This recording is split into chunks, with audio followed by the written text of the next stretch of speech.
കുടിശ്ശിക അടയ്ക്കാത്തതിനാൽ മാള മേഖലയിലെ കുടിവെള്ള വിതരണം ജല അതോറിറ്റി നിർത്തിവെച്ചതോടെ പഞ്ചായത്ത് പ്രസിഡന്റുമാരുടെ നേതൃത്വത്തിൽ ജല അതോറിറ്റി ഓഫീസിൽ കുത്തിയിരിപ്പ് സമരം നടത്തി. ചർച്ചയിൽ കുടിവെള്ള വിതരണം പുനഃസ്ഥാപിക്കാൻ തീരുമാനമായി. മാള, പുത്തൻചിറ, വെള്ളാങ്കല്ലൂർ, കുഴൂർ, പൊയ്യ, അന്നമനട പഞ്ചായത്തുകളിൽ നിന്ന് മാർച്ച് വരെ 15.58 കോടി രൂപയാണ് വെള്ളത്തിന്റെ കുടിശ്ശികയായി ജല അതോറിറ്റിക്ക് കിട്ടാനുള്ളത്.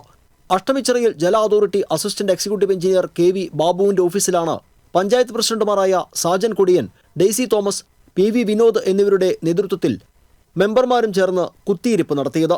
തുടർന്ന് ജലവകുപ്പ് ഉന്നത ഉദ്യോഗസ്ഥരുമായി നടത്തിയ ചർച്ചയിലാണ് കുടിവെള്ള വിതരണം പുനഃസ്ഥാപിക്കാൻ തീരുമാനിച്ചത്.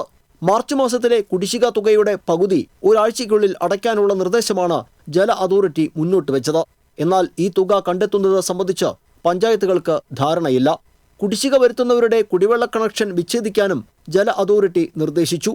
എന്നാൽ വെള്ളം കൃത്യമായി നൽകാൻ കഴിയാത്ത അവസ്ഥയിൽ ഗുണഭോക്താക്കളിൽ നിന്ന് നിരക്ക് ലഭിക്കാനുള്ള പ്രായോഗികമായ പ്രയാസങ്ങളും പഞ്ചായത്ത് പ്രസിഡന്റുമാർ ഉന്നയിച്ചു. ജലനിധി പദ്ധതിയിലേക്ക് മാറിയപ്പോൾ കൂടുതൽ നിരക്കാണ് ഗുണഭോക്താക്കളിൽ നിന്ന് ഈടാക്കുന്നത്. കുടിവെള്ള വിതരണം പുനഃസ്ഥാപിച്ചെങ്കിലും പ്രശ്നത്തിന് ശാശ്വതമായ പരിഹാരം ഉണ്ടാകാത്തതിനാൽ പ്രതിസന്ധി വീണ്ടും തുടർന്നേക്കും. TCV മാള.